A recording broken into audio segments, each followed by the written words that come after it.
Hey everybody out there, I hope you're doing good with all this crazy COVID stuff going on. I have to quarantine for a while because apparently I came into direct contact with somebody who has it at my work. So I'm going to be stuck in the house for a while, so I'm going to do some projects. So what I'm going to do today is I picked up a filter for my air compressor, an inline filter. This is to get water, contaminants, dirt, whatever. That way you don't have to drain your tank as often. So we're going to install that. But the biggest problem today is going to be getting my compressor out because I put it in that corner. That way it wouldn't have to come out, and now it's got to come out. So let's see if we can get it out of there. Okay guys, first thing I did was unplug this. Don't want any power, don't want this kicking on. Also it is off right here. Doesn't matter because there's no power, but whatever. So this will actually go, in line right here. So it's gonna be kind of hard to get it in there.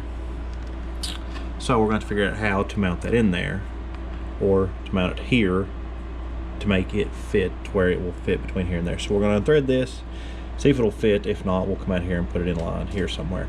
Okay, let's get started.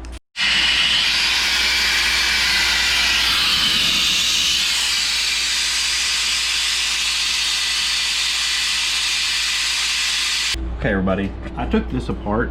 I was going to hard line with a coupler here and here, just straight in there, and then put this on that end.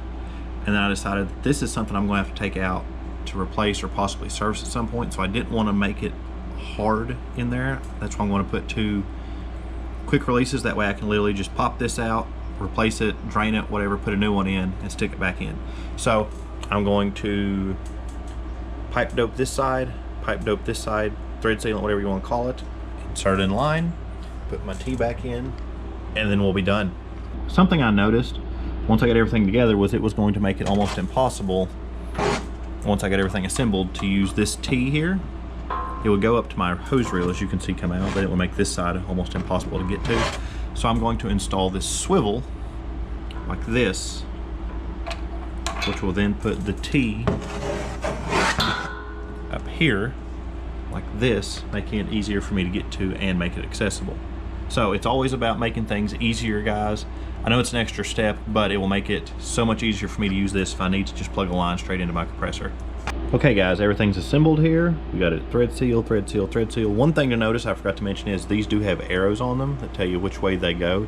So that means that is the way the air flows. The air will come in here, come out there. All right, so now we'll install it in here, put my T on it, and we'll give it a test. All right guys, the tank is full. We've got our pressure set to about 90. As you can see or hear, there are no leaks. I originally planned on running this sitting up here, but the swivel, the weight of this pulled it down. So either way, it's still going to be easy for me to get to. Also my switch for my airline, just turn that on and off. And the other good thing is by putting it out here instead of over here, this allows me easy access to the drain. Push it whenever I get water, dirt, whatever in there I need to drain out. So with that being said, we just installed an inline filter. I paid $10 for this on clearance at Tractor Supply. This will be a little bit of insurance on your tools, on your lines, everything, keep dirt, moisture, anything out of them. So it's just a little something to add on when you buy a compressor that it does not come with. Whenever I get